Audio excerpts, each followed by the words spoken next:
Good afternoon, welcome to FMA Discussion. This is episode 451, and today we're going to be talking to Guru Steve, also owner of Bunal Weapons. So we're going to be talking about his journey, his trips to the Philippines, Bunal Weapons, his collegiate teaching, and also barbecue. So if you're watching, tell us where you're watching from, smash that like button, and we're just getting started. Without further ado, here he is.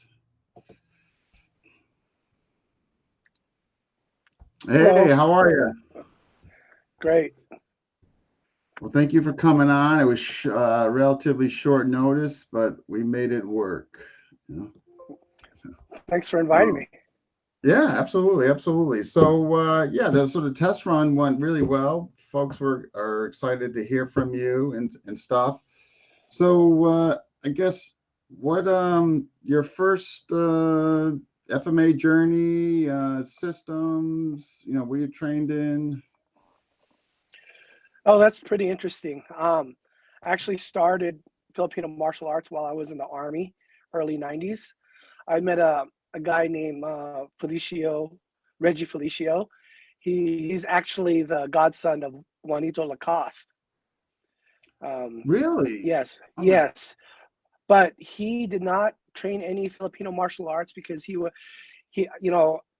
showed me pictures. He has tons of pictures of him and Lacoste, and he was supposed to train with him, but unfortunately, um, Grandmaster Lacoste was murdered, hmm, and he was a big proponent of Dan Inosanto, and he introduced me to not introduced me to Dan Inosanto as far as this is the guy that we need to practice. And while we were in the army, he had access to Guro Dan's first book, and we were just absorbing it, taking it in, learning learning techniques from it like every, newbie probably would do. yeah. And then when I left the military, I looked more in, I wanted to train more. So I visited Guru Dan School. The first time I visited there, I guess they were having a Leo Giron seminar. And I actually was sitting there, and Leo Giron came in, and I offered my seat to him, but he said no.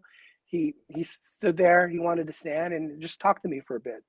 So I really like that. That And must have then been an experience, man. yeah, I didn't I recognized them from the books. Um, it I didn't realize till much later how fortunate I was to share words with him. But I ended up Wow. going to IMB Academy because it was close to a girl I was seeing at the time. So And that was priority. yeah, it was like down the road, and just like I can come visit you, or you can come before practice. But I was living in Oxnard. If people don't know, Oxnard is about an hour and a half away from IMB Academy, and I would drive 1 to 3 times a week to train. Okay. From the mid '90s to the early 2000s. Wow, Yeah, wow, wow, wow. and then since I only came for Filipino martial arts, but since I'm driving that far away, I started going. I decided I go through all the classes since I was there, and with a lot of people that were there Tuesday and Thursday nights. Mm. And So, how long were you at the academy before you transitioned? Like, how many years did you spend with Guru Dan before you transitioned to Seafood Castillo? I actually didn't spend any years with Guro Dan. No, Oh, okay. I went to the academy, and like everybody was really busy with Leo Giron there, and I then I decided to check out the IMB, and I felt at home there when I walked in. I met Guru Mm. Richard, I met everybody, and I immediately felt this connection. You know, Okay. no knock on the Inosanto Academy, Oh, yeah, yeah, yeah. Sure. and I just felt like that's where I needed to be at the time. When the universe tells you that you've arrived. Yeah, yeah. You got a good feeling. You walked in, you got a good vibe. You felt comfortable. Yeah, yeah. Yes, and then everybody there introduced me to everybody, and and it's the direction I wanted to go towards more Cebuano Eskrima because I was born in Cebu, and it's like my hometown, So, Yeah. and Guru Richard at the time was just really into the Kakoi Dosapara stuff. So, Yeah, my JKD lineage is kind of through him. Paul Vunak and my teacher, JKD teacher in Connecticut, was directly under Sifu Richard, and so he brought him out to Connecticut, the Dosai Paras, and it's funny. I don't tell many people about it, but it's actually on my certificate, Dosai Paras. But I'm nowhere's versus like folks like you, so I don't talk about it. So, no, you know, like um, me, I'm nobody. I'm just you a know, dude just trying to get better. But yeah, same here, right? The student mentality. yeah, But so when you went there, you're obviously doing FMA. You're jumping into the JKD, the whole bit, right? yes, yeah. If I'm driving an hour and a half over there, might as well do Yeah, you're everything, making, yeah. But my main So focus was the Eskrima, the yeah, Eskrima, I'm from Cebu, and like you that opened a mentioned. lot of yeah, that opened a lot of doors for me because a year later he had hosted the world tournament, and then people like Grandmaster Juni Kenyete was there, Kakoi Kenyete, Percival Yeah. Bubleo, who later on took me under his wing and started showing me everything that he understood about the art. And whenever I would Mm. go, then I started going to the Philippines, and I just got hooked and hooked. So when you would go to the Philippines, would you go to the headquarters, those Empires headquarters in Cebu, and Yeah, it's like John Mack, I would right there? no that's Cipadilla, that's Cacoy Cañete's headquarters. We would go to Santo Nino Okay, Village where Grandmaster Juni was at the time. He had like he had plans for a 4-story complex. I was there when okay, it was just open open ground, and we would train in the open hot ground. sun, and then take breaks, and then go back, continue training, and then through the years, um, you could really see it develop, getting taller and taller until Yeah, to what it is in its heyday. that's man. And we got a bunch of folks here saying hello. I'm just going to take a quick second here to acknowledge them. We got Guru Terry from Stockton, Dan Oh, from Pennsylvania, Jose Lito. I'm going to assume California, but if I'm mistaken, please correct me. Guru Alvin. We got Mike. We got Zoli Henry, California, if I'm not mistaken. Guru Miguel Ruby, California. We got Kurt, Alaska, and Frank. All right, folks. Yeah, if you're watching, folks, tell us where you're watching from. Um, and we got JJ Harbas. All right. So have you been pretty much in the not that it matter, but like pretty much in the Dose Pares lane? Have you like checked out other systems and trained them as well? yeah, for the most part, for the beginning times, uh, I started going to the Philippines for the first. I went to the Philippines like for as little as 2 weeks to a month to train during summers. My grandparents lived like a walk away from Grandmaster Juni's training complex, so I would just Oh take a wow. tricycle or just walk there You're in the morning. tricycling. Yeah, the mornings and evenings. The people who were there when I trained, they thought I was crazy because I would go there in the morning, go there at night, and you save money to go to the Philippines, to do all these things. I just wanted to take full advantage, and I was training all the time. That's And fantastic. the only days I wouldn't train is Sunday because that's the Lord's day. Yeah, I you got know, you. I got you. yeah, Oh, but not that I'm religious. It's just my grandma said, "Hey, we got to go to church and do this, even though you're yeah, here you're to going train." right. Yeah, Yeah, yeah. So, yeah, but yeah, I would, I would do that, and in times that I couldn't train, I would train with other uh, grandmasters that were in the area as well. So I did that for about like 10 years until I got married, and my wife put a stop to that. to stop to you going there by yourself. Yeah, yeah. I've been trying to Yeah, go. I want to go over there, but the resistance here with the CFO and COO is you're not going alone. so yeah. that's so that's why I haven't been there yet. Yeah, but I'm working on that. It's been No, it's there's something about going there, and every time I left there, I always felt had a sense of being upgraded. I've trained with people, and my perspective of how they live and how they train and what the art means to them mm, always always been enlightened. And when I come back to the States, I don't take it to heart. I'm serious about what I teach, and I you know I'm sharing these techniques, the arts that these people pass down to me, and I feel a responsibility to do them right. And that's because I went to the Philippines and I spent money to go there, spent time, you know. yeah, right. Investment. I mean, your investment of your time and money, right? No, no. I Yes. mean, so all right. So there was 10 years of you kind of going back and forth until the wife put a kibosh on it. Um, so from that time, you're still with the academy, seafood, whole bit. Yeah, I was with the academy for a while. Then I had started teaching at Mount San Antonio College, which was even further away from the academy. And one of the seniors who had left the academy, Guro Ramon Rubia, all the seniors from the IMB Academy opened up the gym, their own gym, quite a ways closer to me. So I started going there and training under Ramon for a bit. Um, I was one of his first students in his garage group, and then That and name I keeps would just coming train up. there.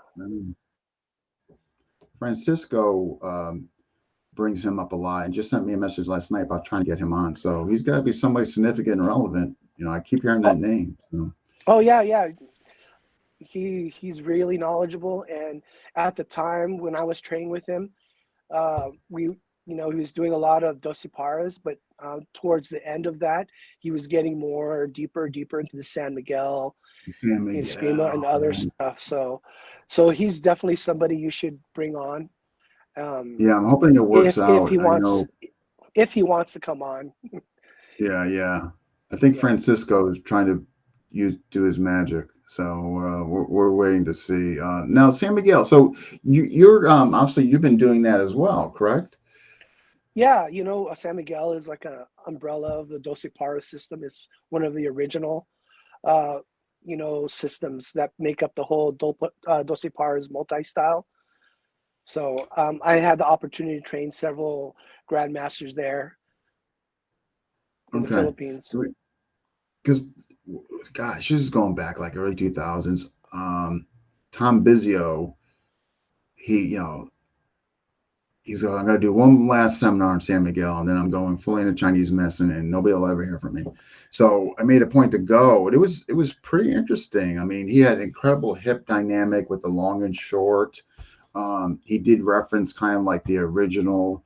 So for the folks who are watching, if you were to give compare and contrast, like I guess what are some of the bigger differences as far as Dos Equipars, San Miguel, generically speaking, I guess. Okay, stance, stance. Would Okay. depending on what Dosipara's branch you're looking at. Junie's branch is more modern take on the San Miguel, and then Kakoi's is really progressive, and I had an opportunity to like delve into all of that and make my own assumptions. But San Mm, Miguel is the old methodologies that have been lost, and you having uh, Ramon here would better your understanding of it. I just only was able to, I trained with this gentleman, Grandmaster Adrian Casho, every time I was there on top of training at the headquarters. And mm, just me going there 5 years, I only touched the surface of it. But there's other people you could train with, which Ramon has. I know he has. And he would give you a better understanding of it. I'm just a noob yeah, yeah. if, to No, no, that. no, no. Fair enough. Yeah, I've always found it, and from afar, always been intrigued by the reference that kind of the original system and things kind of got lost or what have you. They seem to, and you correct me if I'm wrong, and hopefully we can get Guru Mon on here to further go into it. But it seems like they go more into different weapons. Is that fair? Depends on who you train with, but for the most part, it's like Okay. stick and dagger. There's also the whip. They have the sibat or bangkao. It just depends who you train with.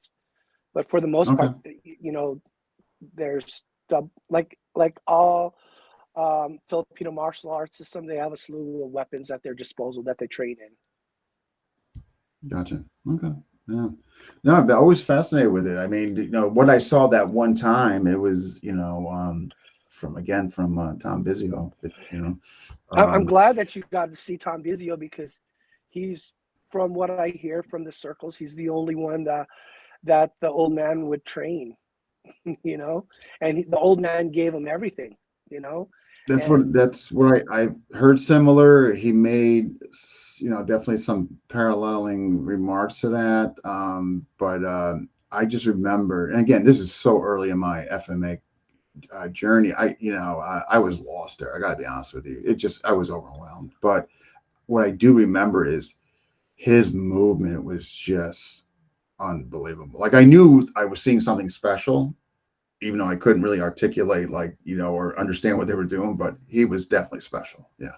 oh, that's great. Yeah. Yeah, it's good to hear Yeah. that somebody who's trained with Momoi. A lot of people will say they train here. They'll take pictures, but they've never really trained. I take a picture. People Yeah. assume they train, but that's good to see that like somebody who's been there. Like a lot of people go to the Philippines that I remember seeing there, but then they end up not training anymore for whatever reason. I'm like, that's knowledge lost, Yeah. and That's it's bizarre. like, yeah, and it's like, yeah. Yeah. You're going to go all the way over there and then all of a sudden put a kibosh on it. Yeah. That's strange.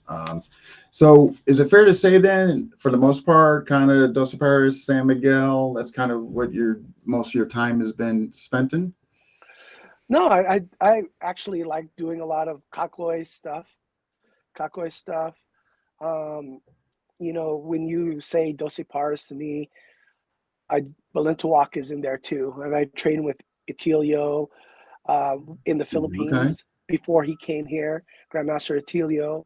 I also trained with the Velez brothers, because Ooh, Junie would bring a lot of the Grandmaster Junie would bring a lot of these people in, have them share their art. And okay. you could ask them, hey, can we do some private training and do this and that? And a lot of them were very gracious to oblige me some time, you know. Heard So because nothing but good things about all the people you just mentioned as far as their skill set. So, yeah, it must have been fantastic. So, all right. So you're training, doing this. So what led to the inspiration for you to kind of make weapons? teaching at the college, Really? Okay, let's hear it. yeah. When I started teaching at the college, um, I wanted my students to delve deeper into sparring. I actually, at that time, I was doing a lot of WECAF Mm, stuff. But then WECAF, you need, the school bought us like 20 sets of armor and headgear, and I was able to build the team and we go compete in tournaments. okay. But that was a small, out of like 60, 70 students I'd have at the time, probably like only 10 people would would participate Mm, because a lot of people don't want to wear the gear. It's kind of unsanitary, because you're sharing stuff amongst everybody.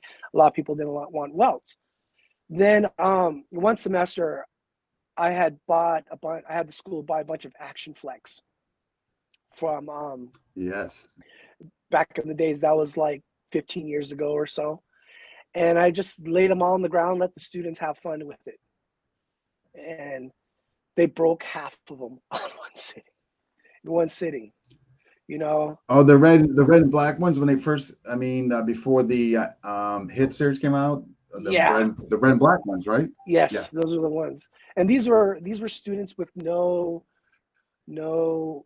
brand new students, yeah. So, and then I started like I want more students to do it, so I started developing some ways to do it. And this is funny. You may ask, what came first, the stick or the sword?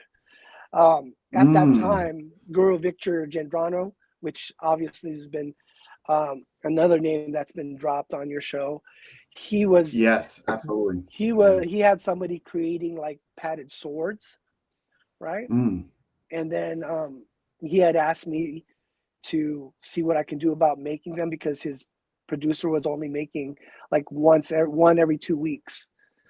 So I gave him like put together a bunch for him and had my students try it out. And then Master Miguel Ruby, we were at a tournament one day, and I said, "Hey, look at these that we're selling for Guru Victor." And he goes, "You know what? Why don't you make a padded stick, right?" And then I Mm. did that. I made a padded stick, and then I made the ones that I made at first. I had my students try, and they sparred with each other. I have a video somewhere of them. It was just basically a rattan stick and a piece of pool noodle. These kids were sparring with no armor and just hitting each other, bleeding, but you could tell that they understood they didn't want to get hit. And that got me the idea, Right. like, if you give somebody a padded stick, what's their instinct? They're not going to come in and crash. They're going to be careful. They're going to watch the range, the measure, and not take so many risks if you're wearing armor. So from there it kind of took off, and then I made very first training grade padded stick. You probably see it. It's like this with the puño, right? Okay. Yeah, this is like the newer model of the training grade. The first ones had the puño, which nobody had at the time. So I started making these for training, and you could do your sombrada and then hit somebody in between. Mm. That kind of training. That's what I mean by technical training. But then people started using these for sparring as the natural progression, and they would break, and so I had to start developing, creating something else that would last a little bit longer. Okay. Okay. Yeah, because even the action. Yeah. Yeah, I remember when they first came out, early 2000s. That was like the big hit, the Action Flex. The red. But much to your point, they flexed. They didn't hold up after really hard. They just didn't. I mean, they were. I mean, better than nothing, but they just didn't hold up. Well, Um, you talking about flexing, me being at the time young and gung ho about eskrima, I would try to block. I blocked one time, sparring my students, and they had a headgear, and I was like, okay, I'll just wear no headgear. They can't touch me because I'm the instructor. And I blocked one, and it flexed and hit me in the eye, like squarely, and um, it was like, oh, they okay, flex. They yeah, literally. Yeah. Like I yeah, was. I was filming with some of my students, and I was going over this is God, this is so long ago, and I was going over it, and I actually saw in slow motion the flex. yeah. That thing had a lot of flex, so I was Yeah, like, if I make something, it's not going to do that. yeah, yeah. So then it sounds like you have some options of the pad sticks. Then is that correct?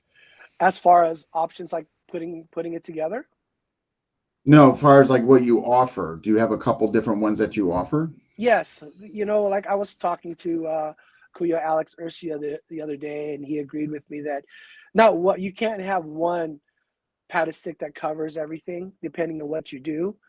I think that's Um, fair. Yeah. like everybody's trying to get the one all be all, but it depends on how you use it, how you use the tool. Mm, Um, my good friend Dr. Mark Chang uses the really light padded sticks that if you use force, it'll break easily. But he uses them for his training people, um, okay. and he teaches his collie is restorative kind of collie. He uses it for his clientele. You know, a lot of the double sticks, and the reason why he likes those is because if you're training with, let's say you have let's say you're training a basketball player. If they hurt their Mm. fingers, right? That's the end of a season. That's a Yeah, yeah. game They're not. miss. They're not gonna be dribbling. Yeah, yeah. So the amount of athletes that he's taught Eskrima Kali to, Mm, him and his partner Dr. Jimmy Woo, they've been using their the basic rudiments like the double stick drills with the mm. very light padded stick to rehab shoulders, help get different Oh, athletes nice. moving a certain Okay. way. So that's the lightest stick, right? And a lot of people buy it because it's available, but then it broke in the first try. It's because it's not for It's training. not It's meant to for, be yeah, right. it's for rehab. Gotcha. So I took that off the market because too many people were buying that. But I'm set to put that back on since people have a different perspective now. They've matured and they can understand. They can understand Then we between the have, difference and actually what to order. You know. yes. Yeah. Then next Okay. one is the training grade padded sticks for Okay. people who just train. Like you can, I remember back in the days when you'd block and then you'd hit air, right? And Yeah. you know, people were doing that. They'd hit air, they'd miss, and then you'd see a demo. How come they're missing? Oh, it's because if you hit them, a lot of schools train that way, especially in Doce Paras, because they said, oh, if you hit them, they might get injured, and it's a liability. I lose students, kind of thing. So Yeah. that's Losing the more, students. yeah. Yeah. So that's more for that where you could actually touch the students, medium force, and then people being safe, and Okay. that's the one Guro Dan really promotes at his academy, and Oh, nice. yeah, a lot of my friends who go there, they're really surprised to see at the academy that when they look, everybody has Bunals. Wow. Would you mind like showing those different sticks? And I'm just going to catch up on some hellos here that people are watching. Okay. We got Sammy from Finland, Gru Alex, who you just mentioned, Robert Small, Missouri, Francisco, who's that guy? We got PG Earl, Coach Danny Terrell, who's out there somewhere traveling around, visiting the countryside. Cunha, we got Chad Bailey, and what else? I think in there. Yeah, go ahead. Let me see. What you got? I'm sorry. So the training grades come in either padded punyo or without padded punyo. Um, when we were trying these out with Guru Victor's students, a lot of them would use the punyo as an anchor to get that extra reach, right? Mm, And these would pop off. And then I'd be gracious enough to fix them for a lot of people. So I started making what's called without the punyo so people can grab here. The punyo was designed for the close range, but then I started doing them like this okay. without the punyo, without the padded punyo, so people can hold here and train that way for our largo mano training. And then because of that, then people started hitting harder and harder and using them for sparring, which is understandable, and probably about what 65% of the time they held up, right? Mm. Then I started to have to redesign it, and it kind of irks me whenever I hear that one breaks. Not because I have to replace it, I have no problem. It's just like it's like a failure to me, that I have to find No, something I where see. Yeah, I mean, I can understand that. You're getting an email, hey, my stick broke after a week. You know what I mean? Who wants to hear that? no, but like martial arts, whenever Yeah. new material or new techniques arrive, I implement them in, right, and try to make the stick better. So for the past like 10 Nice, or so nice. years, I've been doing this. I've been delving, researching, engineering, trying to make the stick better Mm, and better. And for the right age, and like the kids' sticks that I sell, the smaller ones, they have a lighter stick because if the stick is heavy on the inside, they're gonna hurt the kid, you know. So yeah, yeah, you yeah. know, I I mean, know a lot of brands, they just increase the weight of the stick, but mm, people still feel them. And I know a couple of people who've had their knuckles bashed and been swollen because the stick has been harder. So now I'm like, I get sticks from the Philippines, like the light rattan sticks like this, right? okay. These are the cores of the training grade. And I'm here. I got a batch of like 500 to 1,000 sticks, and I'm like weighing them like drugs, just weighing them. Okay, Wow. they have to be at least 90 grams for me to use them, you know. And And if they're how over, wide are they? They're pretty thin, right? yeah, they're about they're exactly 5/8 5/8 5/8. inch Okay. thick. Yeah. Anything bigger or heavier than 90 plus grams for a training grade is going to injure somebody. And That's that's it. That from is so my fascinating. research. That's so fascinating that you went through all this time to know this, and like far as the grams, the weight, what width you need initially to start with. I mean, for starts, I know folks who obviously create weapons like that, but you seem pretty intense with it and done your research. That's incredible. Wow. Well, you know what I Mm. mean? I'm putting out a product there. I'm not just selling padded sticks just to make money. I I feel that got you. I'm doing a service to the community, that if I put out crappy products and people get hurt, that's irresponsible. No, I got, yeah, Yeah. absolutely. Yeah, no, no, you have a code of ethics, which I think is awesome. What other, so I guess what is your heaviest one that takes punishment? So I've gone away from rattan because even if I get a higher grade rattan, and what I've noticed Mm, this past year with the increased heat in California, it's been pretty hot here. If you even if your training grade stick and you leave it in your car, that rattan stick is still baking inside, and it becomes brittle. gotcha. And then even if and I've noticed people who've had sticks for like a year, 2 years, that it finally break because it was sitting in their car and then it would break. Mm, Yeah. So I decided for the heavy duty sparring gear, the sparring sticks, I decided to go with a polymer core, which is this right here. It looks okay. like PVC, but it's like a really hard plastic right here. Another upgrade that I will tell you is, like, let me see here. I've been I've been designing this for some time and researching it. Most of your basic padded sticks have like this, just one foam, right? Okay. And after a while, that foam deteriorates and go and but a long time ago, I wanted to design a padded stick like boxing gloves. So Mm, this new model right here, what I have is it. You have the cushy foam layer, right? And then you have this denser, harder layer. That way it holds up. And I've been testing these out for the past year, mm. right?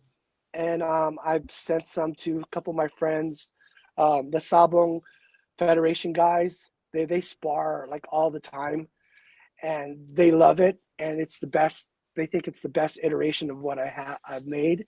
Right. Nice. This is what it looks like inside. So you saw it here first. So Yeah, you can see the foam there, the tip, right. and yeah, the price point is high, but I kept the prices the same because I want everybody to spar, you know. Mm. So Yeah, and then at the tip, I plasticize the tip. I do that here. So there's okay. cushion, and I put rubber on the tip.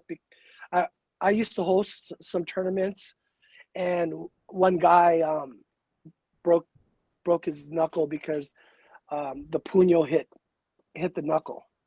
You know, Ah, right. so you know, so I made sure that I pad that as well. So that's another important thing. Mm. It was just like some fluke accident, and you know that's what happens. When you Yeah, spar. yeah. I mean, right. I mean, things. Yeah, yeah. Right. Things are going to happen. I mean, so okay. So those are your array of sticks what you offer. So you got one Yeah, where it could be kind of maybe you're rehabilitating somebody, or they're just doing the art and they're not. And then you got a kind of medium grade, like for yeah, drilling, and then yes, the one that you just showed, like for. yes. But even Okay. for the sparring one, um, let me grab a couple back here.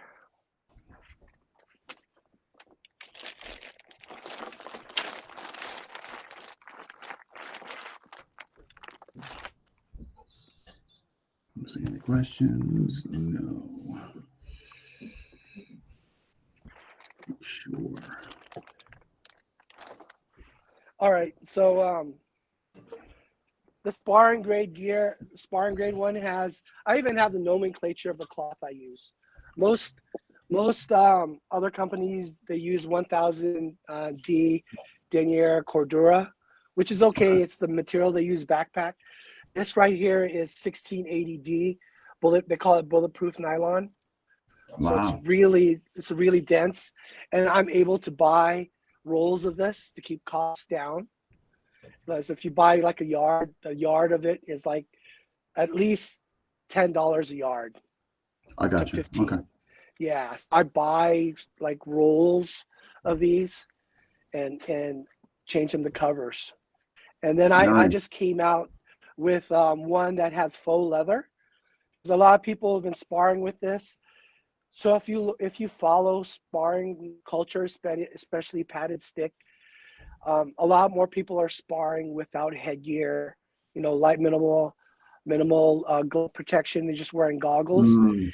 So a lot of them wanted something less abrasive on the skin. So Ah, I okay. just released one with faux leather, with a design that people will be happy with. That it won't leave scratches As on your far as the skin. big skin, yeah. Yes. So I think we're at the time in Spark. I call it Spark culture, that people are getting the right idea about sparring. They don't just have to stay toe to toe and bash each other. They're using their range, Yeah. moving around. That it's that perspective has changed. That Mm. people can do that now. Spar without Yeah. goggles safely. But that's why I offer Could you those. Yeah. yeah. Could you see the diameter of that again? Just as far as the one that you just had there. So what is it, like an inch and a half Yes, an inch or and a something? half. Inch and a half. Okay. Nice, nice. Yeah. So okay, so those are your sticks. So what are your other offerings? I know you do the sword, knives, right? Yes. This is my training, everyday trainer, right? I Okay. used to now I started getting fancy on the handles. It used to be a straight handle, but then I started getting fancy on the handle, and these are popular too. I just ordered a whole bunch made, and I only have a little bit left. So a lot of people have been liking the wood handle, as opposed to um, me wrapping them. Mm. Because when they get here, I usually wrap them with tennis wrap. Okay. I do that here, but that gets tedious. And so the wood handles, a lot of people have been liking the wood handles. So I've been doing that. You'll see other companies use like a shoelace wrap, but Mm. like the thing with that is that you'll get bacteria in there, you know, stuff like that over time, and you can't wash that kind of stuff. But this is pretty clean. You can, you know, especially if you share with people. So this is clean and sanitary. So I think it's incredible all these things that you're thinking of. I never realized how much thought goes into this. Like I've made a few, hardly anything constitutes what you're doing or talking about. Like take a PVC, put foam, duct tape it. That was like the yes, extent of like my stick making, you know what I mean? But what you're talking about, I think it's pretty incredible the depth that you went into thinking about this stuff. I mean, I would have never guessed. I think it's wow, you know? no, but if you use it daily and have the need to use it daily for the protection of yourself and students, you you your thinking would evolve to what I've had. I just do it daily because I use it when I teach my classes, when I have my students spar. Mm. I teach out of college, and like if a student gets injured, that's on me. I can lose my job. So you Yeah, now know you're before the faculty board and all that stuff. So no, I have to try to keep it safe for them. But yeah, ultimately, the number one protection is your skill, right? You know, yeah. yeah. And we That's but this offers a way to get to that area where your you get to skill that is. point without you Yes. being walking away with broken bones and stuff. I mean, it's like Yeah. so what about your sword? Or do you have other knives and swords? Yeah, I have different links, but here everybody gets it's our Zanzibar trainer. Mm, This is the second iteration of it. Let me show you the first one. sure. Yeah, So flip through here's that the here. evolution of the two. This Okay. one was popular than to this. See how many leaps and bounds? So now to an actual Zanzibar grip. Now this is like a solid wood piece. But I Yeah. was kind of surprised to see a lot of people sparring with this, So that's even though solid this is, wood, pretty yeah, much solid wood. Okay. yeah, solid wood from here all the way to the end Got with it. with scales on the side. Okay. But people were sparring with this, even though it's for training. So for some reason, people end up sparring with my stuff. you know, Yeah. the Wow. other thing Wow. is the Wow. foam is good for the skin. One of my friends told me that Guro in Assam said he liked these because he didn't have to wear forearm. When you use the aluminum trainers, some people hit hard, but Yeah. here it's a little bit better. So, I get a lot of his feedback and a lot of feedback from people at the academy and other places, and I think that's what goes into what I think and how to change things. Yeah. You know. Right. No. No. No. And we got a ton of folks. Man, people are definitely glad you're here. We got 32 people watching. We got Mike, GM Ray Floro, Chris Lacava, John, Paul Rosales. Wow. Wow. Wow. Wow. So now, okay, you got the padded sword now, right? Yes, the one for sparring. Yeah, I think would, unless you got a few of those, I can only There, tell you the one Arnold sent me, which I love. yeah. This is not my design. This was actually Guru Victor Gendrano's design that I improved upon. His used Okay, to I have a remember you big mentioned that. padded puño here, which Okay, I told him that people were using as an anchor just to get that extra reach, the you extra know, length, got it. and they would Yeah. hold it like this. So, like, Ah, swords have that little flare at the end and it mm, would pop off. So I okay, made them like this, but put padding on here. Um, okay, but yeah, he had the initial design, Guru Victor Gendrano. He in the beginning, him and I would talk a lot about the stuff I made. I would consult with him about the things that we would do, and mm, unfortunately, he's no longer with us, or else yeah, this sparring culture with blades would be so much bigger than what it is now. yeah. I've heard nothing but, again, I mean, great things about him. Yeah. Now, what's the width on that, as far as the sparring one there? It's about let's see. Not that I was just curious. The blade width is about 2.5 inches and about 1 inch In the wide. spine. Yeah, Okay. yeah. There's a solid rattan piece right here for the Mm, the edge, and okay. yeah, like all things, yeah, the same thing with the rattan. So I'm right now I call it engineering, thinking of ways to improve this. So maybe we'll see something new in 2024. But Yeah. yeah, and that's the thing. It's like I constantly have to upgrade my things. Like I said, like martial arts, you're always trying to search to be You're better. constantly I evolving, right? Yeah, Yeah. and that's the same thing. Um, you know the the FMA culture is changing, so you have to be aware of that. You can't just say, "Oh, I'm going to sell Yeah. sticks. I'll make some money," but if you're Yeah. not looking what everybody needs, then you're going to be way behind, right? That's a great point you just made. Like I see folks that keep selling the same things like 20 years ago. And I'm not saying there's anything wrong with that, obviously. I mean, if you got a market for it, great. But much to your point, like I'm, hearing from you and, the whole aspect of evolution. And so, Yeah, like back in the days, you couldn't train with the swords. What did they go to? A wooden sword or a stick. So what I'm doing isn't anything new. I'm just doing it more modern. You know. yeah, right. You're putting something in between, so to speak. And you got padded knives as well, correct? Yeah, I have.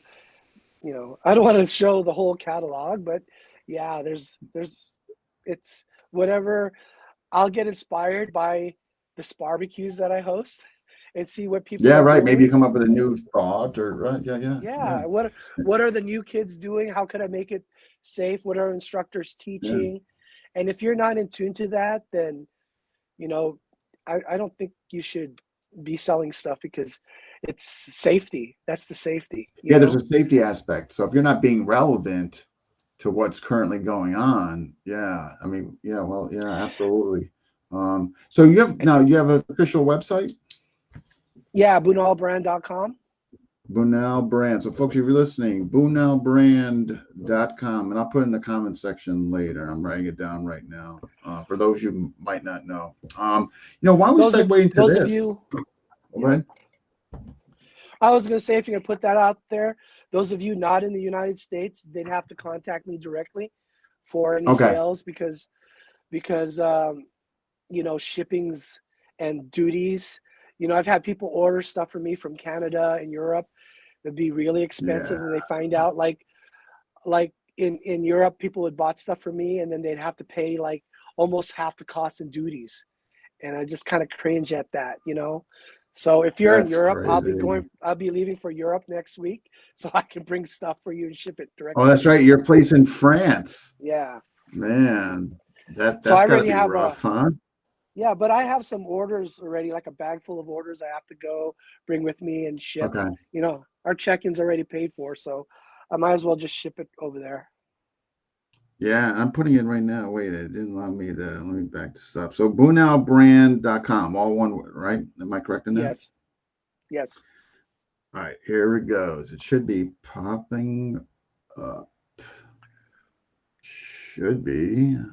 Ah, am I correct on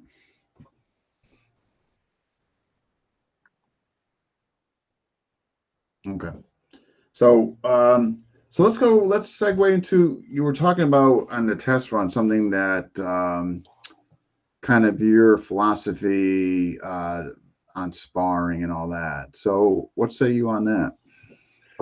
As far as like stick or not stick or padded stick. Um, yeah, I think when it came, the context was when we were doing the test run. I think you were mentioning, yeah, I guess the padded versus the live, but you said you prefer the live, and you said that'd be something worth talking about. I guess your lens on that. Yeah, when I left that whole armored, padded live stick with the armor, I was already experimenting with a padded stick. What can I do to get more people into this? For Mm, some reason at the time, live stick, and don't get me wrong, I really love what the Dog Brothers do, but not everybody can do it. yeah, What can I do to yeah. get people to that level, to get that maturity, respecting the stick and not just Mm, bashing each other? You know, let's do padded. We can scale it back and start off there. And as they get comfortable, now we see more people sparring without headgear, lighter yeah. headgear. It still irks me when I see people spar with a weak calf helmet and padded stick. It's like, With padded sticks. yeah, Okay, yeah, it's like yeah, shooting arrows at a tank. It's like yeah, no one's gonna respect that. So my yeah. uh, I was talking with this guy Ed Earl one day, and he had said, he had told me what's the number one sport in the world? In the world, it Number would be one, huh? yeah, it would be soccer, right? Okay, makes sense. Yeah, all the countries. Yeah, okay, yeah, So what do you need for soccer?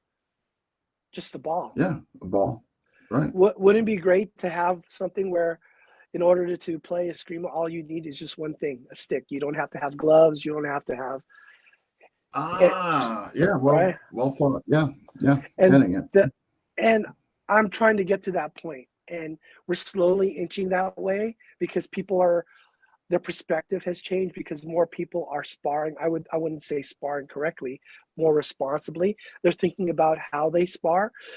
There's a lot of good instructors out there that have have Hmm. this mentality. We're sparring, not fighting. Yeah.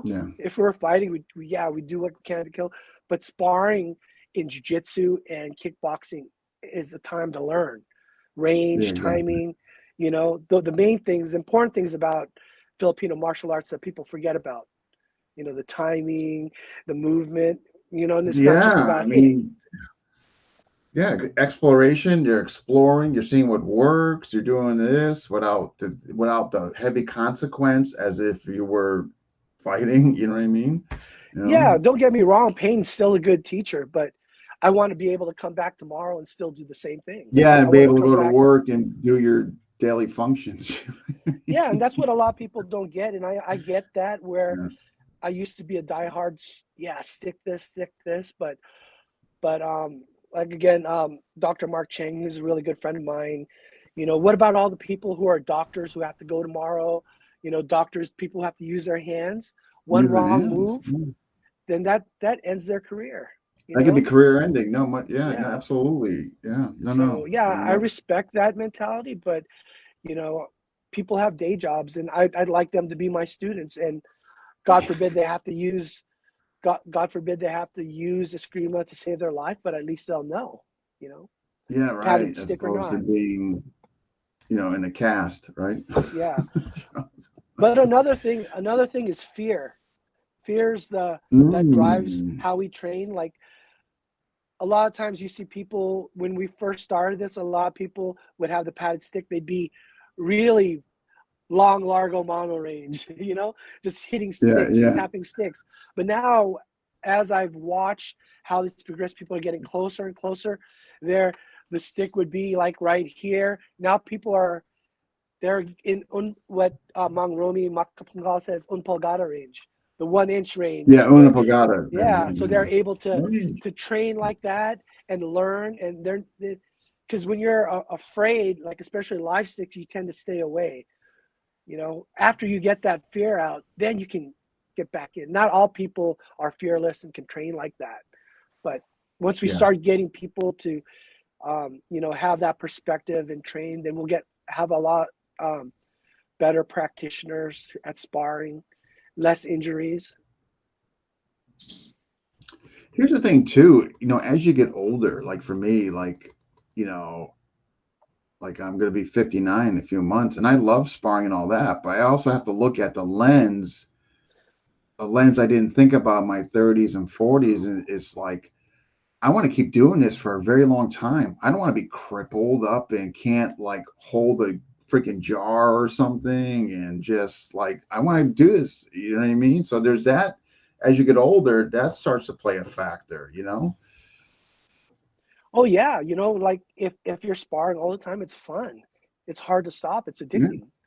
And it's like, especially with yeah, the people who adrenaline can, rush, and yeah. yeah, people who can play at your level. You're always learning. It's like I compare it to jujitsu. Like when you don't want, the young Mhm. guys are the ones who injure you, right? But the older guys, they go Yeah, yeah, yeah, yeah. slow, and Yeah, the older guys are yeah, they go more. slow and Yeah, technical. That's the kind that you want. You want to get everybody to that level. yeah, right. And yeah, you're so right of that. You start messing around the younger guys. They're trying to validate something, or they Yeah. want to be noticed, and before you know it, you're. On some stupid move that would never work in real life, and they injure you on that move. I know, but they had to do it in that moment, Yeah, and you yeah, and you were the person selected. yeah. And everyone has stories like that. So Oh, I'm telling you, man, it's just wow, that's funny.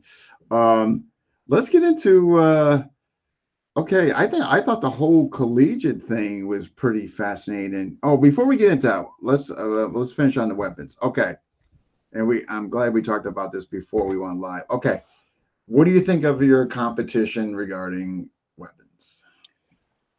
oh, the padded weapons.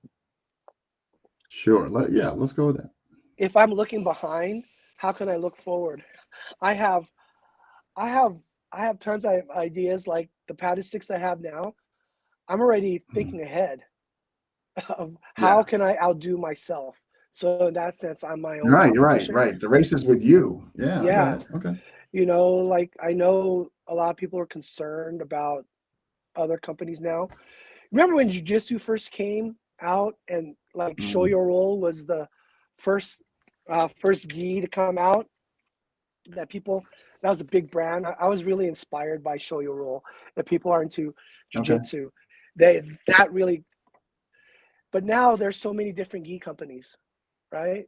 Yeah. But Show Your Roll still has like some of the best gis, even though they're, Some of the best. Okay. but their prices are high. But I'm trying to keep it the same. But I always want to be Mm. cutting edge and try to think about the future. And by that, like spar culture, what people are doing. I'm going around more, checking out people's seminars, seeing how people train. And if you're not doing that, Mm. then, how do you know what everybody needs?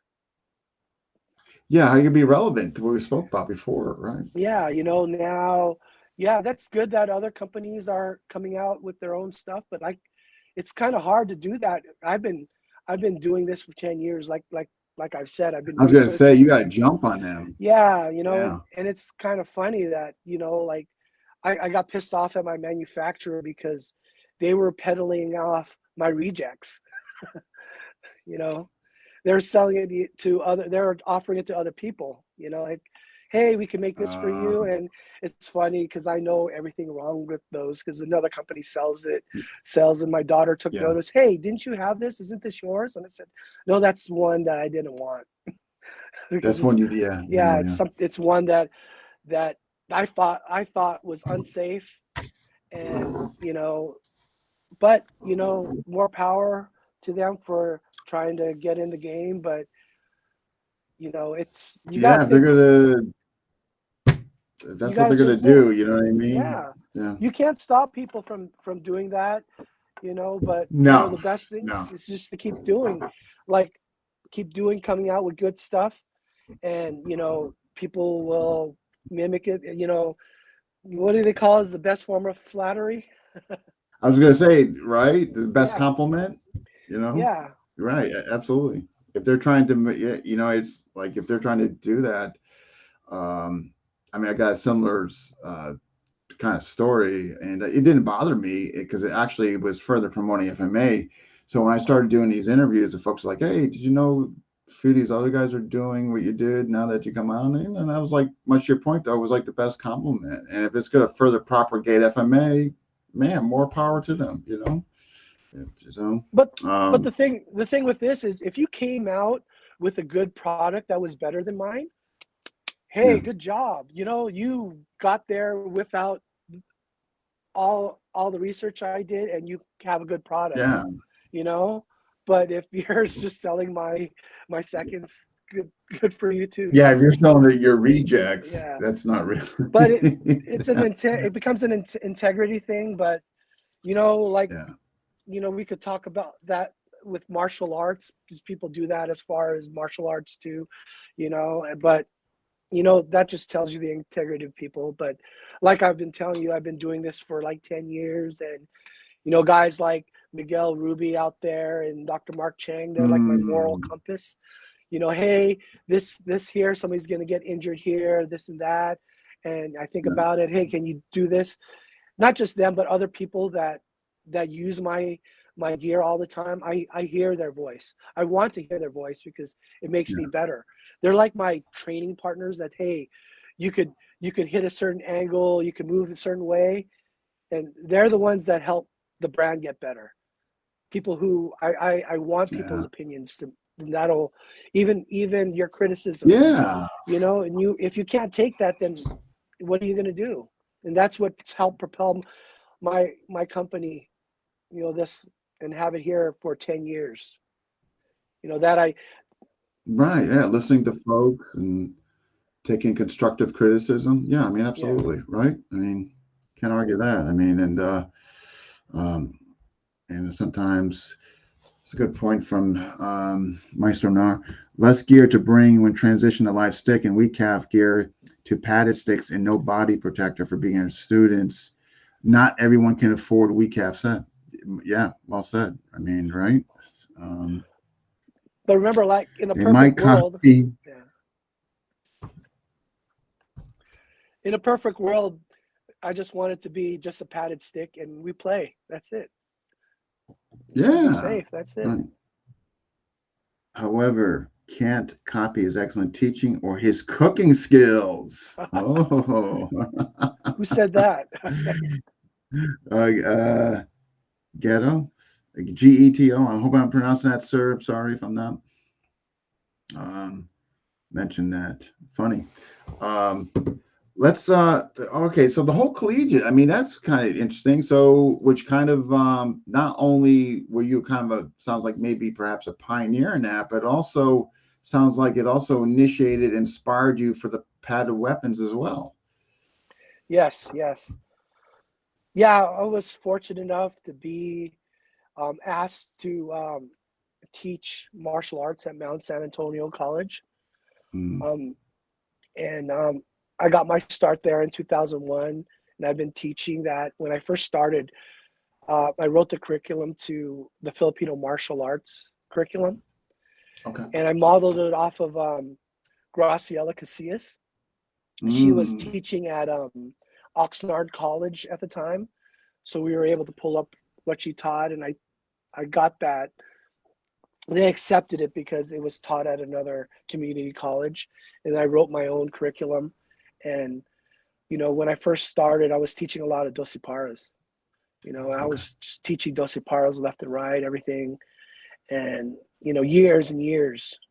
And then when no longer became part of that organization, I started looking elsewhere to see what other people have. And now the curriculum's evolved to all the FMA that you know, I'm teaching some KI there from that is, I've been fortunate to learn from Mang Romy and JJ Airbus, Mm, at the Campo from Celestino Macachor, a yeah. little bit of Bara Subu from, um, Boy Siniza, who's my neighbor in the Philippines, which I just found out a couple years ago. He lives behind my Oh wow, grandparents' house. no Yeah. kidding. Yeah. I never, my grandfather my father trained with his father, Goyong.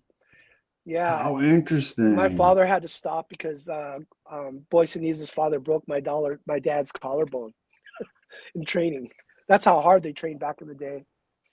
Uh, and, and my grandfather would Wow. always mention the name. And I was so diehard Doce Paras that, my grandfather mentioned a whole bunch of other screamadors that he knew, Uh, right? That I could have trained with, but I was so dead set on being Doce Paras, and that I said mm. another time, Lolo, and then now that I've opened up and I remember the names that he gave me, I have them written down somewhere. I'm like, man, I should have trained with those people. But Yeah, we all gone through that. We get like, and then we're actually closing ourselves in a box. You know what I mean? And then we come yeah, to, we see a light, and it's like, why did I do that? you know. Here's some from Michael Hernandez. Oxnard. Who's the creeper of Oxnard that I've heard mentioned? Who is the creeper? oh, he's, I grew up in Oxnard, and unfortunately, there was a guy who had a school there. I don't know. Then we start getting into like bad teaching habits. So I don't want to get Oh, into it. okay, okay, Yeah, yeah. okay. So, but yeah, he's a guy we knew that would I don't know, do on inappropriate thing with his female students that he had to move out. So of Oxnard.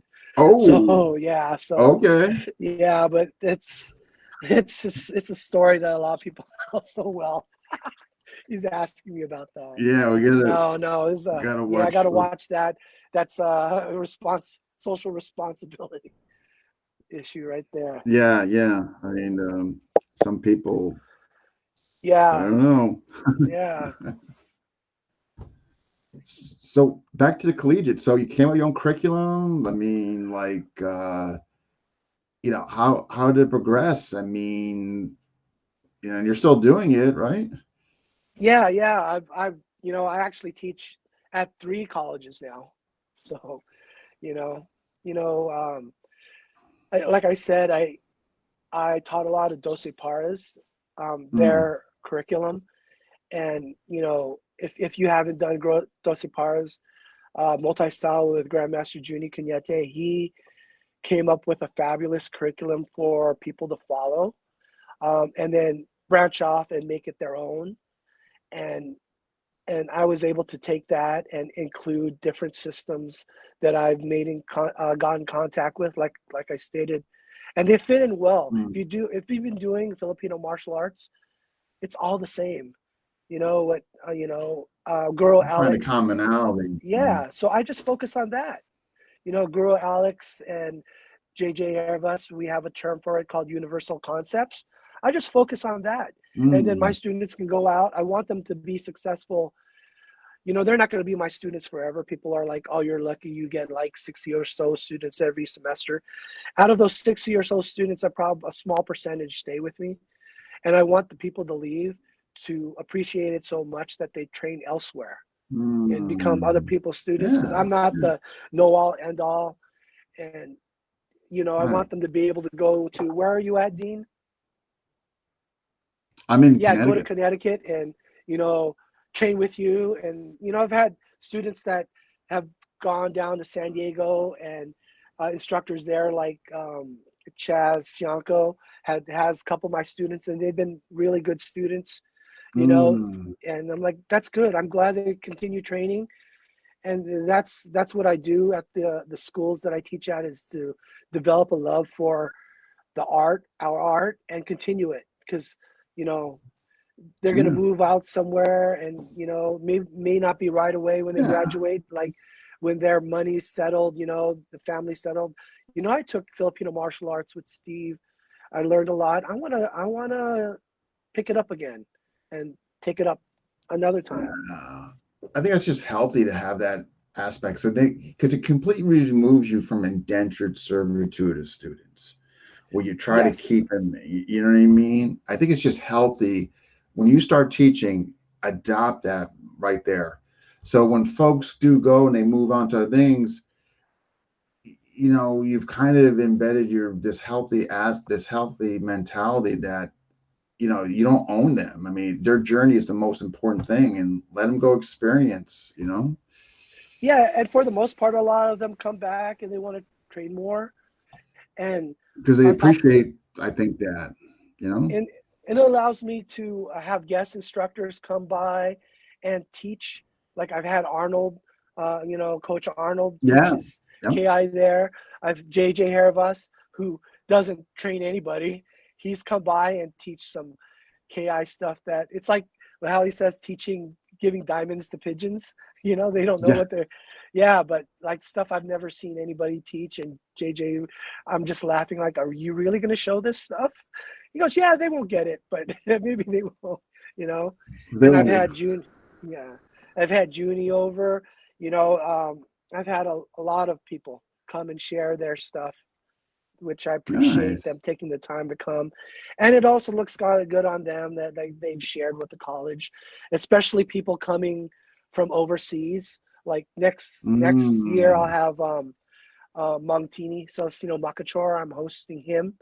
He'll be here, and then I'll have him at the college and sharing Okay. the compo, and hopefully Mang Boy Siniza, you know, and then Arnold's set to come back, and then my mentor Percival Publeo, they'll all come to the college and Oh, share that's their love, nice. you know. That's awesome. Awesome. Awesome. I mean, that's makes the world go around, right? Yes. And here's what's the new term of your blocking in your system? Oh, it's a new term for blocking. I don't block. I've trained not to block. I deflect. Yeah. Yes. So that's it's a mature, like yeah, somebody had asked me that in when you block at this barbecue, that's the thing. I was like, I don't block. I deflect, because you can easily be Deflect. countered. Yeah. So Yeah. that's Yeah. that's a so a lot of people like that, and yeah, we don't block, we deflect. Yeah. So Yeah. that's Make it just one or that's two count instead of three count, right? I mean, just yeah, yeah. um, There's no blocking in a screamer. there's no block.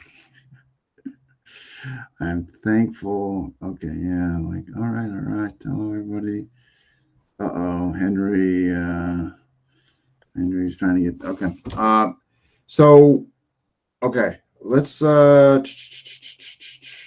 right, this barbecue, man, I hear nothing but great things about this event. So when did this start? Like pre-pandemic. Um, Pre-pandemic. I know it's funny we're yeah, saying that. Pre-COVID. yeah, yeah. Before then, a couple years. Um, Yeah, I'm not sure. Guru Victor was at the first one. Well, we called it the Fight Lab then, and it was a bunch of Fight his. Lab. Okay. It was a bunch of his students. I remember Guru Alvin Katkuten, Guru Conrad came in. Were there. Mike Harris from the IMB were there. A bunch of people that we know Mm, that we all respected each other. We invited them, and it was about like 20 or 30 of us that got together. We shared. We sparred. That's it. No teaching, just spar. And from that, right. it grew on. We had the next one, and that one was bonkers. We had like 75 people. We like took up a whole park, and then That's awesome, man. it was the Filipino. We called it the Filipino barbecue, right? And then a barbecue. That's the name. And then afterwards, I started having it, and a lot of people still can't grasp the concept of that. Like, what, you guys It's just get together and incredible. spar? I think it's And incredible. Miguel Ruby would tell everybody this, like when he first heard of it, he thought it was crazy, but it's something, an idea I had a long time ago when I was with doing recap tournaments. People would train on their own. Let's get everybody to train for the U.S. team together and get better. Mm. So it's expanded from that. Inspiration from the Dog Brothers. Why can't we have like a safe kind of Dog Brothers where people would come and we just spar? Hey, I choose you. Let's spar. Yeah, I love it. I think You know. I just think what you guys are doing out there is so phenomenal. And I'm trying to, give you guys full credit.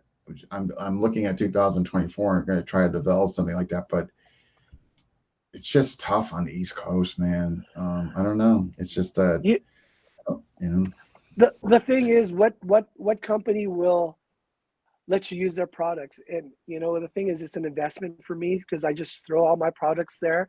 And I originally yeah, did it because, like, I wanted to spar different people, but a lot of times I'm not able to spar because I'm running things and yeah. watching people spar. But I let my students experience that, and learn.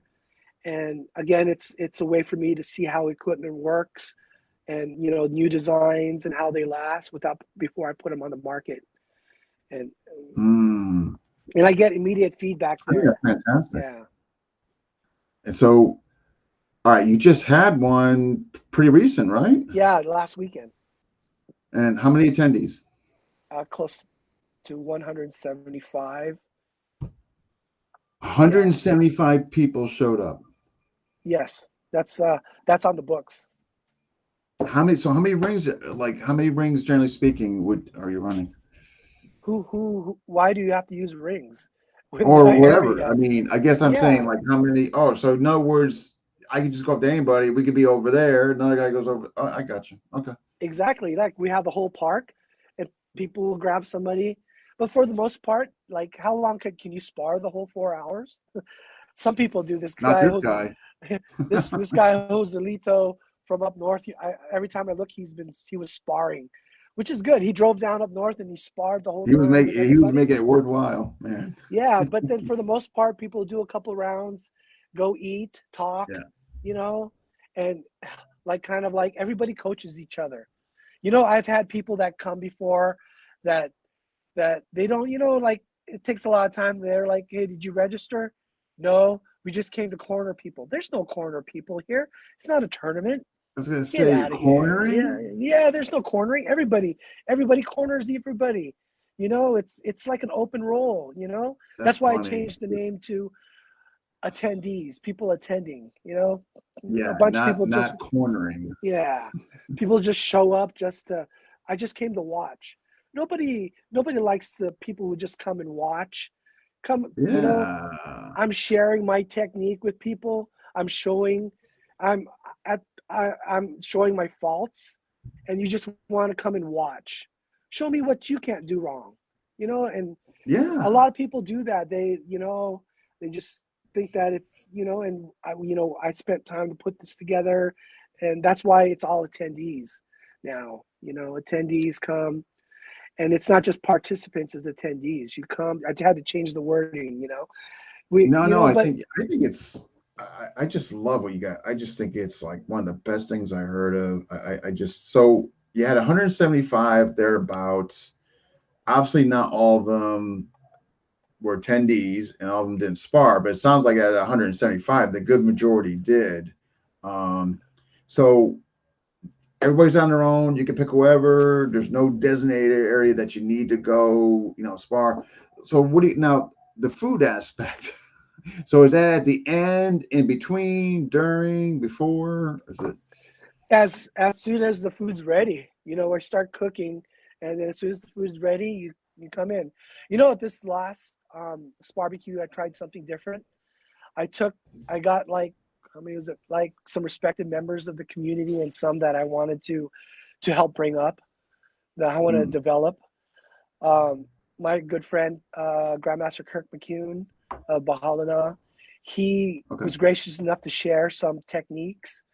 Him and his students were able. So it's like a mini seminar, and then that kind of like, you know, started stuff off. And Guru Mark Makita, oh man, he agreed. He offered to share some stuff, and I was like, oh really? And he shared some stuff that a lot of people liked. And then two gentlemen that I really wanted, because like I try to help use these to bring out people to promote, because if you think Sure. about it, the more students people have means more customers for me, right? So see, that's the thing. So Guru Micah Benta from San Fernando Valley, Pomona Kali, and Ronnie Buenafe, they shared stuff, techniques. And then even Guru Roger Agbulos, who came, he shared a bunch. So you have like a Huge mini fan, seminar, Ronnie. and then people on the side trying these out, trying the techniques they learned out. So, Yeah. it's just like a That's mini awesome. I think it's seminar, sparring. fantastic, and Yeah. I mean, and you guys do. You got. I mean, you're picking June. I mean, I'm sorry. You guys do one in June, and You know, just the one end, right? I was approached by a Filipino organization that does events like this to do one on June 1st, and I am looking for a big venue where they want to do it.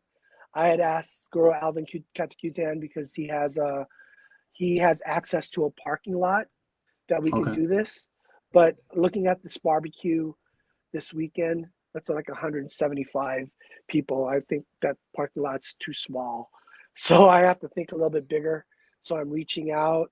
And the thing is, when you invite the FMA community, we're preaching to the masses, right? How can I Mm. get these instructors more students? I have to bring people Yeah. outside of the Yeah. community. So that's my thinking now. And then after the holidays, I have to think bigger. So it'll be this barbecue. I call it the block party.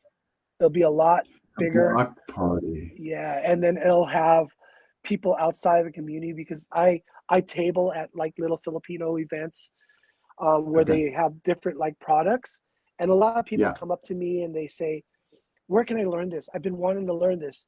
Or other teachers, elementary, they want to teach their kids Eskrima. They want, so I want to Mm. connect.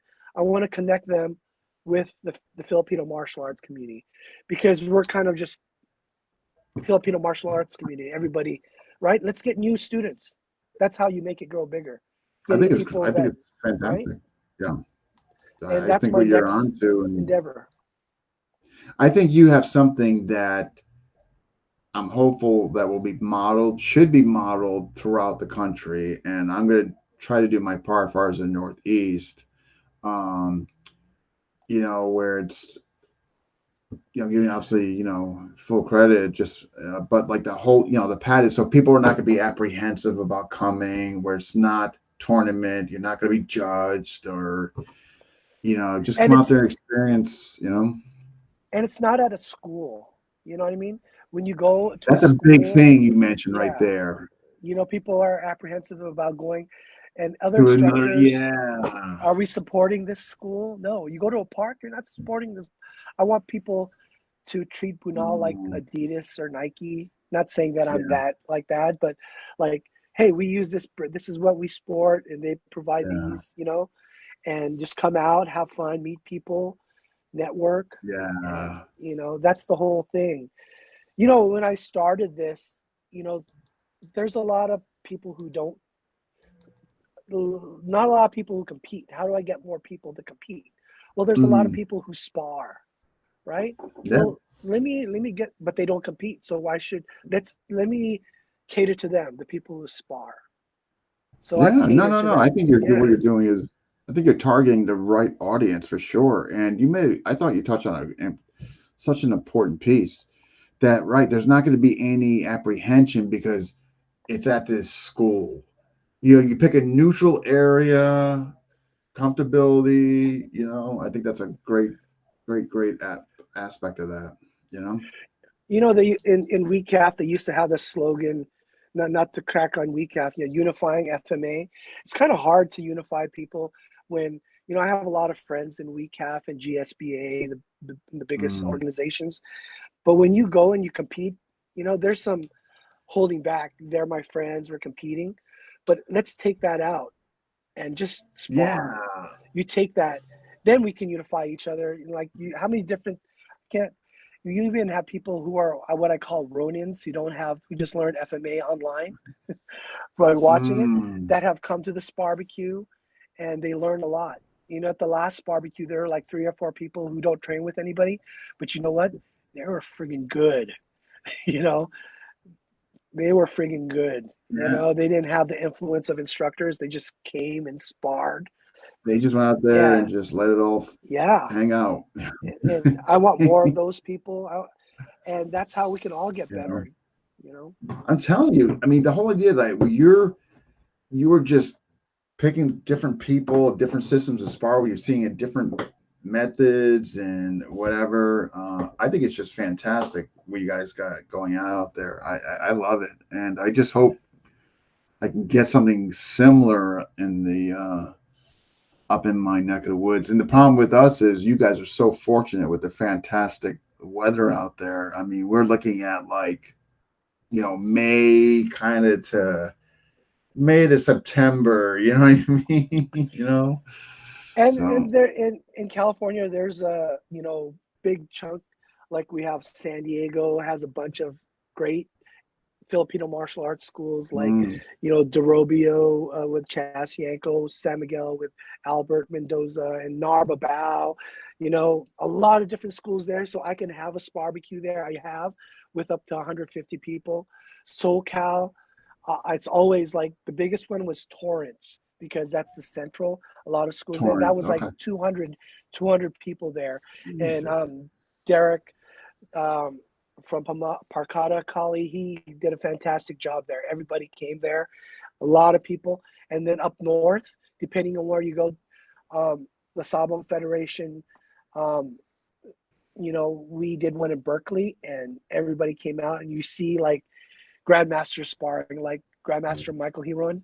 He was out there sparring people, you know, That's awesome. when you see older people there sparring and stuff like that. And then we had one at Master Miguel Ruby's place in Rancho Cordova, and the guys Mm, from Stockton, you know, Kuya Terry Hoven and Dexter Labanog, they were out there sparring. Like most, that's you get to awesome. spar these guys that are known. They're out there and they spar and they're willing to share their experience. Where can you get that? No, And I man, I think it's just fantastic. And yeah, just talking to you now is kind of like lighting a fire in my butt to, how to go about this with spring. Well, I shouldn't say spring's around the corner. We're not even to freaking January yet here.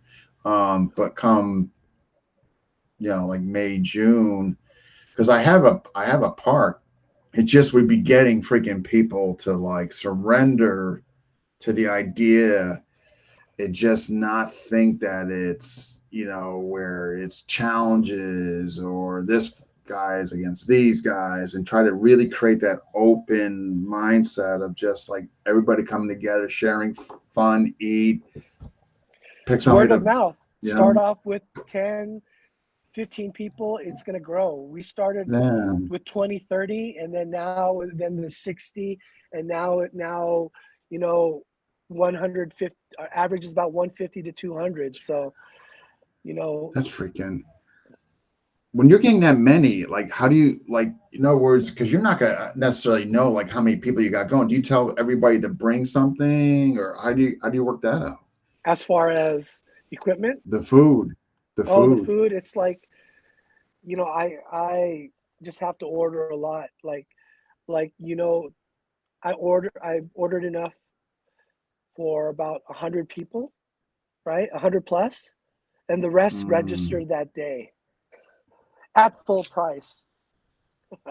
They did, and Okay, okay. a lot of times, a lot of people Okay. go, "I don't care about the food. I just came to fight. I just came to spar different people." You know? Yeah, food's like a bonus, I guess, right, to Yeah, some people, and yeah, that's yeah. it. And just for curiosity, like, what do you charge? Just so I like have a metric. What are you charging? $10. Oh wow, that's freaking crazy. Yeah. Yeah, 10 bucks for pre-reg. A week, then Pre-reg, it, okay. yeah, then when there's a week left, I charge 20 because now I got to scramble and logistic Yeah, your wise, time now, and yeah, and day of it's 25. You know, day of 30. yeah. That's awesome. So what do you cook? Oh, I cook. Everybody wants my students call it Papa's chicken, the special, the chicken blend that my mother-in-law taught me, and then pork. Then we get some. Obviously, you have to have rice. You know what I mean? And then rice and some veggies. The last barbecue, we were fortunate to have Grandmaster Alfredo and Lotus of Atilio. They're vegans, so they brought some Impossible burgers. So Oh, we okay. try to cater to everybody. So Sure, that was sure. good, but you know, it just depends, you know, and especially depending on Yeah. who the host is, you know. Miguel Ruby, when he hosted it, he had some good Filipino food.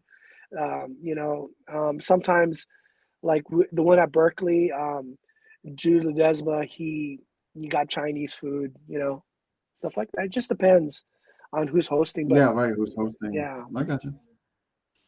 But the main Man, thing that is just sounds. to have a company like mine just be able to bring stuff in here. Here's 20 or so pieces of equipment, have fun. You know, Hmm. it's kind of a faux pas in the kinesiology world as PE teachers. You know how you just come out, roll the ball out to the children and just have fun. But it works. Yeah. It works for us because, Yeah, yeah, right. Just play, just initiate play, just roll it out there, and people start to kind of gravitate, come out there. Yeah, no pressure because, like you said, you're not going to be at somebody's school. There's not, like yeah. you said, going to be, rings and teams or tournament or points or whatever. Man, Yeah, man, we're at that time, you know, in our society that we're able to do that. We're connected because of this, and we're able to give positive feedback, you know, and hopefully the next time you and your opponent meet at the next barbecue, whatever, it's that friendly competition because if trying to get that attitude to compete against yourself, like, damn, that guy hit me 3 or 4 times. How can I not yeah, prevent that next time? right. Yeah, I'd love. I mean, again, man, music to my ears. I think what you guys got going out there is special, and I think it's going to spread just because of what you guys are doing out there, and it's just, yeah. I think it might maybe take a bit, but I see Florida, South, doing it. I'm going to try to do it, and I just think it's just so healthy for our community. I Mhm. just hope like that's fine with me, you know what I mean? Like that other people do it, but I just hope that they're safe. You know, that's the main Yeah, thing, and use the right equipment and like, you know, yeah, and be definitely. responsible. And you know, it's just that's the thing is I've been fortunate to have a lot of support of a lot of the great instructors that have come through in California, and they've stopped altercations from happening. They've they're the people there that, hey, it's okay that you got hit, learn from it. You don't have to be mad at somebody else. Right. You don't have to go flying. No, Yeah. Yeah. yeah. So like the instructors that have come, they've helped mediate that, and Mm, and help promote that. And I've been very fortunate to have the support yeah. of those instructors, and they believe in the same things I believe in. And I think that's the main thing. I wouldn't be here today without them. This is not Bunal. Yeah, it may be my company and I started it, but for me, it's a community thing. And as long as I'm doing things for the community and helping bring that up, you'll be here for a while, and we'll see what iterations of it come in 5 years. You know, I think it's going to happen just because what you guys are doing is just so needed and healthy. And yeah, I think it's going to spread. It might take some time, but I ultimately think, I mean, like just talking to Francisco the other night about it, the wheels started turning with me. And now talking to you, yeah, I'm like, man, I got to try it. I got to at least try this. And like you said, maybe in the beginning, maybe it's in the teens, as far as people come initially. Then the word, like you said, kind of spreads out, and you know, but come on out um, if come on out to the next one we have. oh Be my yeah, no, guest and I mean, get the yeah, vibe. It's one thing here, me talking about it. Like one thing that kept coming out this weekend was like, mm, man, I like the vibe of this. Everybody's so friendly, welcoming, yeah, and you're not gonna talk it up all I want, but unless you're there, you'll never know. And another thing that yeah, we're right, right, starting to yeah, do, is I'm trying to get Miguel Ruby to promote cut culture. I've had it at mhm. several times where cutting bottles with live blades, Oh, okay, yeah, you yeah, know, okay, yeah, and I'm trying to make that a thing where we have that as well, where it's fun, it's therapeutic, it's like shooting, right? But we're Filipino martial arts. Let's cut, and yeah, we're he's the cutting one things that can do instead. it. Yeah, He has all the blades, and at his we added that, and I think a lot of people dug that because you have people who say I'm a blade fighter but can't cut yeah, like they never yeah, tried cut. Yeah, yeah, bottles don't cut back, but you don't know how to cut in the first place. So yeah, but right, I'm yeah, telling Miguel to like pull the trigger and just we can do that, and that'll add another dimension to what we're doing. And I yeah. think the last ones that I've had that at, a lot of people like that. They enjoyed that. So I can see why though. I mean, yeah, I can definitely see how people would enjoy that. Yeah. Man, this has been awesome. Well, gosh, I appreciate you coming on. I mean, final thoughts for the community. I mean, anything you like maybe they for them to hear? just keep training. That's the only way you get better. Like Yeah. what was one a screamador told me one day. People are just collecting techniques now, collecting. When are you going to actually use it? And one thing, training with Yeah. Mung Romy and JJ, that I really dug in my head, like, you can learn a whole system, but do you actually know it? Can you apply it? And that's what I've been focused Mm, on lately. And I hope other people do that. A lot of people coming out with, I know this, I know that. What can you actually do it in real time? That's the main thing. And this barbecue, yeah. though, fun and playful as it is, it gives you the closest thing to applying whatever it is you're trying to practice.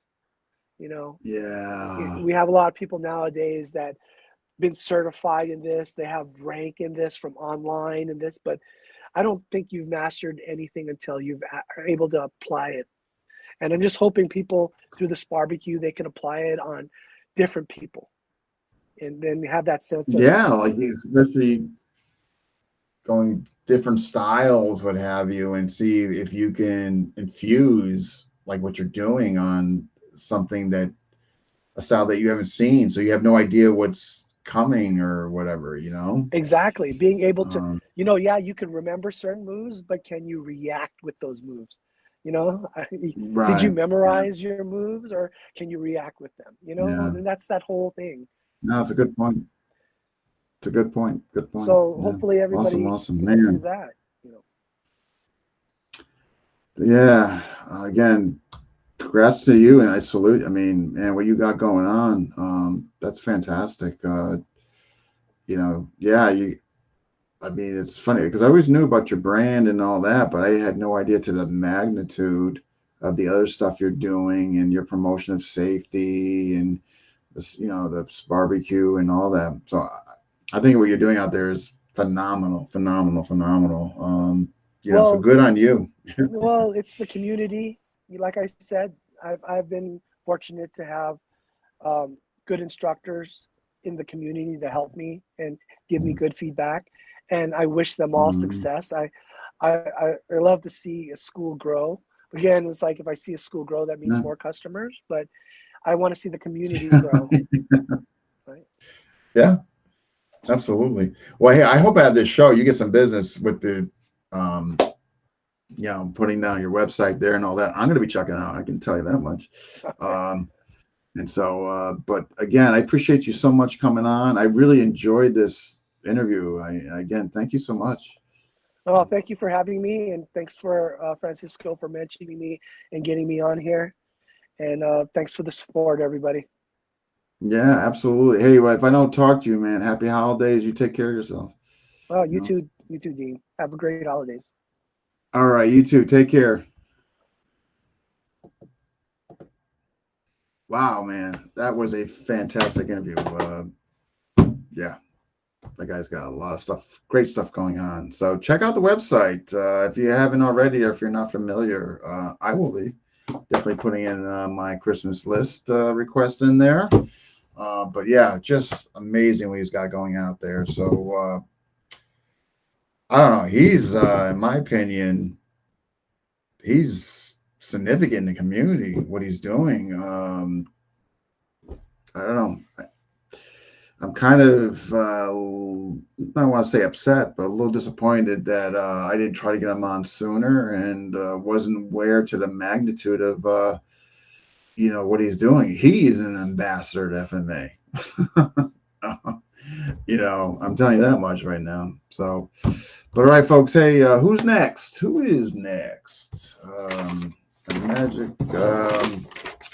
Next week, we're going to have Chris Anderson on. He's going to be actually talking about the history of World War II combatives. Yes, the history. So check that out, and that's going to be, I believe, might be Monday or Wednesday night. But you guys will see it pinned in the FMA discussion. But yeah, the historical content of World War II combatives.